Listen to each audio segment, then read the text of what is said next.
Looking for a startup job that fits you perfectly? Your tribe helps you discover, apply, and land startup jobs that matches your skills. Find your tribe with your tribe today.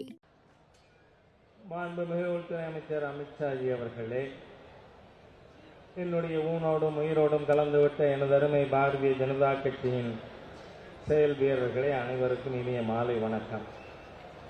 இன்று தமிழகத்தில் இருக்கின்ற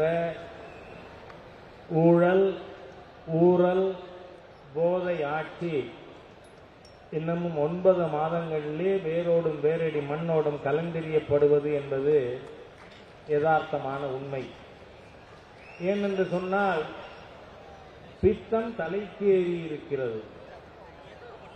சிவபெருமானை பித்தாய் பிறை சூடி என்று வணங்குகின்ற வழிபடுகின்ற ஒரு சமுதாயத்தில் முருக பக்தர்கள் மாநாடு நடக்குதுன்னா முதல்ல இந்த அல்லேலுயா பாபுவுக்கு பைத்தியம் பிடிச்சிருக்கு.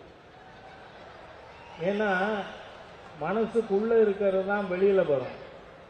தன்னுடைய சின்ன எசமான உதயநிதி ஸ்டாலின், நான் கிறிஸ்தவர், நான் காதலித்து மணந்த என் மனைவி கிறிஸ்தவர் என்று சொன்ன உடனே இந்த ஹிந்து விரோதி அல்லேலுயா பாபுவுக்கு சாமியே சரணமையப்பாங்கிற கோஷம் வல்ல. அல்லேலுயா என்ன கோஷம்? 4 மாவடி மோகன் சி லாசரஸ்.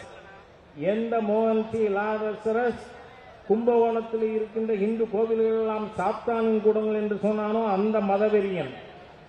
எந்த மோகன் சி லாசரஸ் காஞ்சிபுரத்தில் இருக்கின்ற இந்து கோவில்கள் எல்லாம் சாத்தானின் கூடங்கள் என்று சொன்னானோ அந்த மோகன் சி லாசரஸாகவே மாறி அல்லேலுயா கோஷம் போட்ட சேகர் பாபு போன்ற ஹிந்து விரோத தீய சக்திகளுக்கு சொல்றேன், 26 மே மாசத்துக்கு அப்புறம் நீ வெளியில இருக்க முடியாது.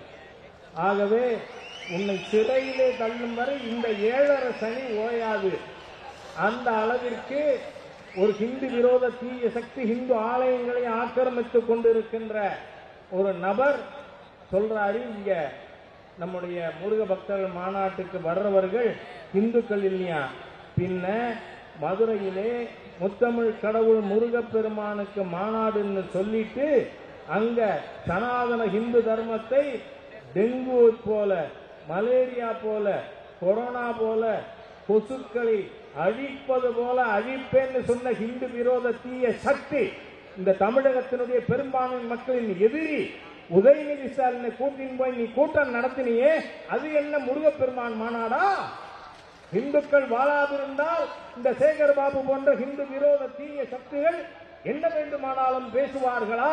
ஆகவே இன்னைக்கு நாம முடிவெடுப்போம். 22 என்பது தமிழகத்தின் ஒன்று திரண்ட ஹிந்து சக்தியை எடுத்து காட்டுகின்ற ஒரு மாநாடாக அதை ஆக்க வேண்டியது ஒவ்வொரு ஹிந்துனுடைய தலையாய கடமை. இன்னைக்கு நீங்க பார்த்தா நம்முடைய பாரத பெருந்தலைவர் திரு அத்வானி அவர்கள் மீது குற்றச்சாட்டு, ஹவாலா குற்றச்சாட்டு வந்த பொழுது அவர் என்ன சொன்னாரு? நான் குற்றமற்றவன் என்று நிரூபிக்கப்படும் வரை நான் பாராளுமன்ற உறுப்பினராக கூட இருக்க மாட்டேன் என்று சொல்லி ராஜினாமா செய்தார். அது மானமுள்ள மனித பண்பு. ஆனால் இந்த மானங்கெட்ட ஸ்டாலின் அரசாங்கம், நீங்க டாஸ்மாக் 1 கோடிக்கு மேல் ஊழல், அது 1 கோடிங்கிறது it is just a peanut. நீங்கள் அடித்திருப்பது லட்சம் கோடிகள். அந்த வழக்கு வந்தா முதலமைச்சர் மானம் உள்ளவர், ரோசம் உள்ளவர், மரியாதை உள்ளவராக இருந்தால் என்ன சொல்லி இருக்கணும்? இந்த வழக்கை விரைந்து நடத்துங்கள், நாங்கள் தேர்தலுக்கு முன்பாக குற்றமற்றவர் என்று நிரூபிக்கிறோம் சொல்லி இருக்கணும். ஆனா உண்மையிலே ஊழல் பிறந்த ஊழல் வெறிச்சாலியின் ஆட்சி இது என்கின்ற காரணத்தினாலே இவர்கள் உச்ச நீதிமன்றத்திற்கு போய் தடை கேட்கிறார்கள். இன்னும் 30 நாள் தான் இருக்கு மிஸ்டர் ஸ்டாலின், அதுக்கப்புறம் உங்களுடைய அரசாங்கத்தின் நாட்கள் எண்ணப்படும். மக்கள் உங்களை 26 மே மாதம் தேர்தலிலே விரட்டி அடிப்பார்கள்.